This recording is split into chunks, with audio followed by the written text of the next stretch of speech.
Hey everyone, and welcome back to another Modix video. So I've been hearing a ton of players talking about how good Killjoy is on defense, and that's so true. She's such a strong defensive agent. But one thing I don't hear players saying enough is how good she is on offense. We're turning into the meta where triple sentinels will probably rule every single team comp come maybe a few weeks from now. So we need to learn how to attack with Killjoy as soon as possible so you can be the first one to rank up with Killjoy and learn how to use her attacking wise. And if you want to know how to do this, then be sure to stay tuned because we have 8 topics to discuss on how to attack with Killjoy in Valorant. So jumping right into it, our first tip is going to be super simple just to start things off. Be sure you're using your Alarmbot and turret to watch the flank.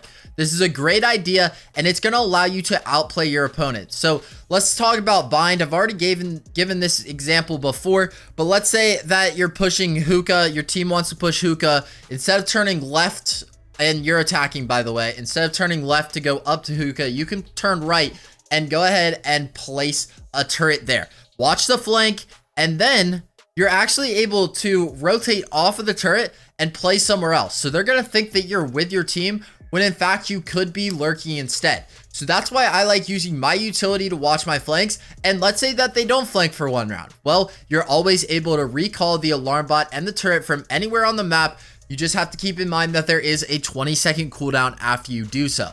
So simple first tip. Let's get into our second one. Our second one is not complex, but it can be complex. And it's to learn lineups from the site Lobbies so that you can flush out commonly held areas. So I've been releasing tons of videos on how to defend with Killjoy, but after we finish our last one, which is bind, I believe. Did we talk about that? Yeah, we already talked about bind, so we have to talk about split. And once we talk about split, then we're going to move into how to attack on each of the sites.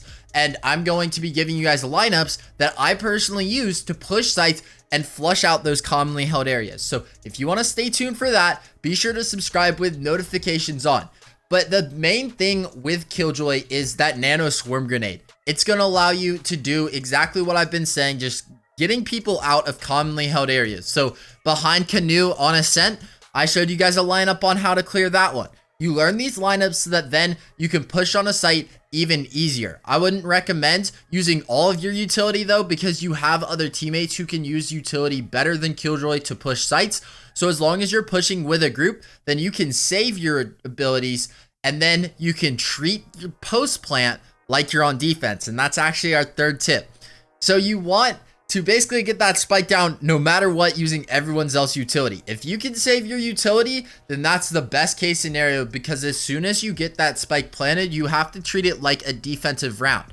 The other team has 40 seconds to defuse the spike, and you want to try to stop this as much as possible. So you might throw a nano swarm grenade right next to the spike so that they have to back up and not get hit by it. You might put an Alarmbot to watch one commonly pushed area for the post plant. I'm still thinking on ascent. Let's say they want to push through CT. Well, you could place the Alarmbot anywhere to cover that, like right when they exit onto the site near canoe. You can go ahead and place your Alarmbot there and it will go ahead and activate as soon as players push those areas. So we want to try to treat post plants like defense. Killjoy is such a great defensive agent. So treat every single round like you're on defense, and that's how you're going to see yourself playing so much better with Killjoy. Moving on to our fourth tip now, we have don't contest mid. I think mid is one of the strongest parts on some maps, but at the same time, it's the place where you can easily die if you dry peek it. What do I mean by dry peeking? It's just peeking without some sort of utility. So for example, a smoke to block off any line of vision of the opponents, maybe even a flash. If you don't use these, then you will most likely die. And that's why I don't like peeking mid with Killjoy, because she doesn't have those abilities where she's able to not dry peek. She always dry peeks, and that's kind of a problem. So I personally don't like contesting mid. Instead, I'm going to go ahead and push one of the sites directly and just leave mid for one of my teammates. And I think that you guys should be doing this too, because you don't want to die a lot in Valorant. And if you're contesting mid with Killjoy, you're going to find yourself dying a lot more often. Now, I think that that was our fourth tip. So now we're on to our fifth tip. That's to always play with your team. This goes hand in hand with that last tip. If you play with your team, you're going to be able to basically stay alive And we are talking about attacking rounds. So if you can just stay alive and wait for that post plant, then you're going to be set.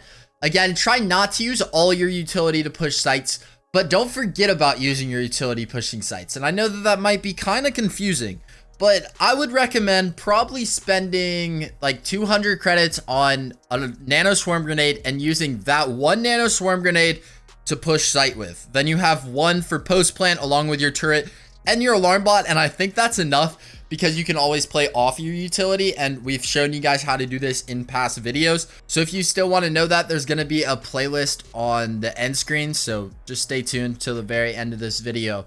But just play with your team, and it's not hard to do. Just stay with them, play wherever they want to go, and just try to get some kills. You're really going to have to use your weapon really well. Like, you can't use abilities to really get kills on offense. You're mainly going to have to rely on your gun skills until you're able to plant that spike. So now our next tip, it's to be the flanker on your team. And I know I just said to play with your team, but you also sometimes want to be the flanker. And what do I mean by this? You're going to be lurking. Some people call it baiting. But basically, you go to the other site and you just wait for people to flank. So like I said, using that turret to watch the defenders flanking, then you can go ahead and play off that turret as soon as it goes ahead and activates. You could probably like sneak up behind the enemy player and kill them there. And you just have to play unpredictable with Killjoy. I feel like you have to play sort of like an Omen would play, just super sneaky, but then you also combine the Cypher utility. So it's just an all around, like, we took agents from, or like certain parts of agents and brought them all together into Killjoy. Because like some people are saying she's a combination of Raze and Cypher, but I believe you also add a bit of Omen in there, maybe a bit of Viper, because Viper's also a little brain heavy agent. You have to have a big brain in order to use her. But yeah, that's just be the flanker, play her as if you're playing Cypher. If you've played Cypher at all, then you know how you're supposed to lurk and like be the flanker. Just do the same thing. Next tip, if you throw all your utility onto like one site the whole game before your team pushes. So I've said push with your team. You're going to throw like one nano swarm grenade, and sometimes teams are going to be able to catch on. Well, if there's a nano swarm grenade coming to A site every single time and then the team pushes, we can just wait, try to get that nano swarm grenade to pop, and then figure out where exactly what site they're pushing. Well, if you find this sort of happening where they're early rotating as soon as you throw that nano swarm grenade, then you can go ahead and just throw it to the wrong site. Have your team go ahead and push the other site, and this is when you transition into the flanker slash lurker on your team. So that was our 7th tip. Now for our last tip in this video, it's to use that turret to bait out shots to figure out where players are playing. I said earlier that you never want to dry peek any angle. And I feel like Killjoy's best ability to try to prevent this is her turret, because they're going to shoot out her turret as soon as it activates. So that's what I've been using with the turret. I'm sure as time goes on, we're going to find better ways to really counter and perform dry peeks whenever we're being held by an angle with Killjoy. But right now, that's the best one I can think of. Like nano swarm grenade, we're going to have to actually peek in order to throw it towards the player. So that doesn't really help us too much. And then the alarm bot doesn't have like a far range. It literally, you just place it in front of us. So I feel like the turret's the best way to bait out those shots. Once you figure out where an enemy is playing, then you can use some sort of your other team's abilities in order to go ahead and just either remove their vision from the site, so like with a smoke or something, or you flash out and then you go with 2 players in order to try to get the kill, and you just trade here just so that you can keep the numbers. And yeah, that's my last tip for how to attack with Killjoy in Valorant. I hope this video did help you out, and if it did, be sure to let me know in the comments with some sort of comment saying like, yo, this video actually helped me out. It would really be appreciated. And while you're down there, be sure to like the video and subscribe with notifications on, because like I said, we're going to be posting even more Killjoy content. I believe we have split defense setup coming up tomorrow, and then after that we're going to be talking about how to push sites even more with specific lineups, and then how to treat post plant situations. So if you want to know all of that, then be sure to stay tuned. But yeah, that's going to wrap it up for me today. Thanks so much for watching, and I will see you all in the next one.